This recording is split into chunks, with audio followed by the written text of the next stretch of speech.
Selamat bersua kembali para netizen yang tercinta dimanapun Anda berada. Entah itu sekarang berada di Sumatera atau di Jawa, di Batam, di Papua, di Malaysia atau Irian Jaya, di Jepang atau Amerika, di Arab Saudi atau di India. Pokoknya di mana saja saudaraku berada, selamat bersua kembali di Kamin Galau, Kaba Minang Garah Lapau.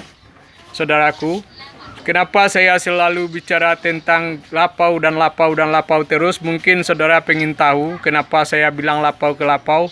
Sebenarnya sedikit akan saya kupas tentang lapau, yaitu lapau ini adalah sebuah filosofi yang sangat mengakar dan di dalam tubuh generasi muda Minang pada dulunya, yaitu generasi muda sangat mengenal dengan filosofi 3 au. 3 au di sini yaitu au pertama yaitu surau, au kedua lapau, au ketiga rantau. Dengan 3 au inilah generasi muda Minang dididik dan ditempa pemuda zaman dulunya. Jadi sekarang au kedua yaitu kita mengambil sedikit filosofi au kedua yaitu dengan lapau. Di mana lapau ini sangat banyak manfaatnya saudaraku pada zaman dulunya, dimanfaatkan oleh generasi muda Minang sebagai pembentuk pola pikir dan cara memecahkan masalah-masalah yang akan dihadapi di rantau. Karena di lapau ini banyak sekali karakter watak manusianya, cara pikir, pola pandangnya. Begitu juga cerita-ceritanya di lapau ini. Ada yang menyeleneh, ada yang tidak masuk di akal, ada yang cerita yang tidak pernah didapatkan baik di rumah sendiri atau di surau. Hal ini akan didapatkan di lapau. Jadi lapau inilah salah satu tempat sebagai membentuk karakter pola pikir generasi muda Minang pada zaman dulunya, saudara-saudaraku. Baiklah, kita tidak akan memperpanjang masalah filosofi 3 au lapau tersebut, karena mungkin lebih banyak yang lebih pintar dari saya nanti akan bisa menjelaskan masalah tersebut. Sekarang kita akan mengambil tema yaitu Kamin Galau kali ini ambil tema yaitu apa yang bisa menyatukan kita. Cobalah kita pikirkan saat ini dalam situasi seperti ini, kira-kira apa yang bisa menyatukan kita ya. Baiklah saudaraku, kita coba bermain sekarang berpendapat atau memberi asumsi tentang sebuah kalimat. Contohnya seperti ini, kira-kira saya ucapkan kalimat Padang. Padang, ya. Kira-kira apa pendapat atau pikiran saudara-saudara netizen tentang Padang? Silakan komen tentang Padang, apa kira-kira yang ada di pikiran Anda sekarang tentang Padang. Kota, ya, mungkin kota Padang sendiri boleh. Orang Padang, ya, boleh, bisa jadi orang Padang. Bahasa, ya, bahasa Padang bisa juga. Bengkuang, ya, bisa juga Bengkuang karena di Padang banyak Bengkuang, ya. Atau sepertinya ada yang berpikir tentang Padang pasir, boleh juga, mungkin begitu pendapat Anda. Padang rumput, ya, bisa jadi Padang rumput. Begitu banyak makna Padang bagi kita masing-masing. Setiap kita berbeda memaknai Padang. Ternyata ya, begitulah pendapat kita atau asumsi kita tentang sebuah kalimat. Selanjutnya kita coba memakai kalimat kedua yaitu Minang. Minang. Apa yang jadi teringat oleh Anda, apa yang Anda pikirkan sekarang tentang Minang? Ya, boleh silakan. Adat, ya. Adat Minang, boleh. Adat Minang, boleh. Budaya Minang, ya boleh.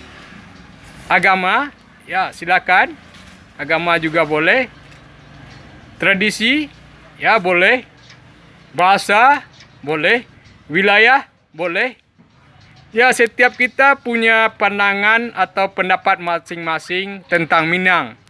Lain orang, lain pendapatnya tentang Minang. Begitu juga tentang Padang tadi.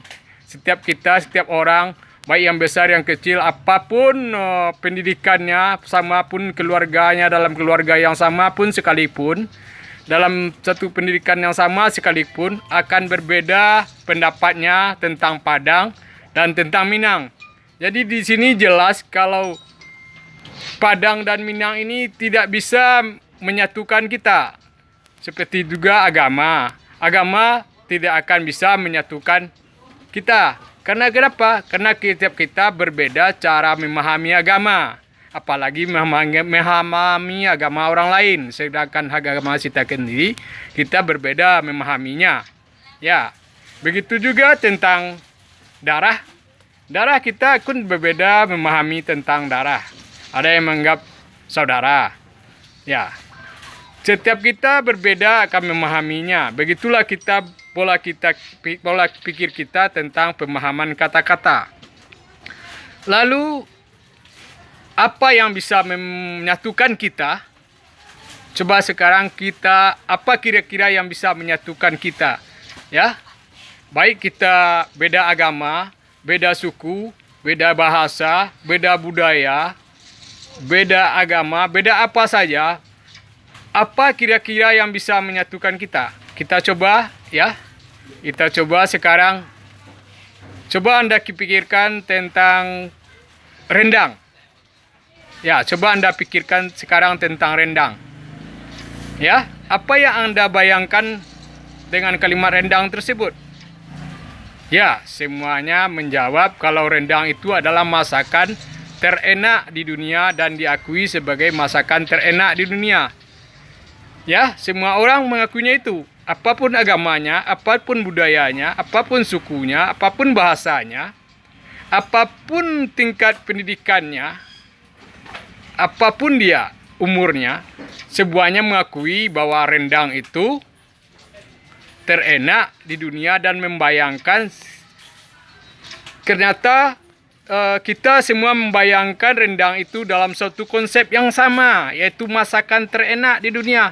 Kenapa ini bisa terjadi? Coba Anda bayangkan kenapa ini bisa terjadi. Ini karena adanya rasa, yaitu kita merasakan bahwa kita punya satu rasa tentang rendang. Jadi kita satu persepsi pola pandang tentang rendang, ya, karena rasa. Jadi yang menyatukan kita sebenarnya itu adalah rasa. Jadi ingat, yang menyatukan kita, yang bisa menyatukan kita itu hanya rasa. Siapapun agamanya, apapun budayanya, apapun bahasanya, apapun bangsanya, apapun suku bahasanya, siapapun Anda, apapun usia Anda, berapapun umur Anda, apapun jenis pendidikan Anda, yang bisa menyatukan manusia itu hanya rasa.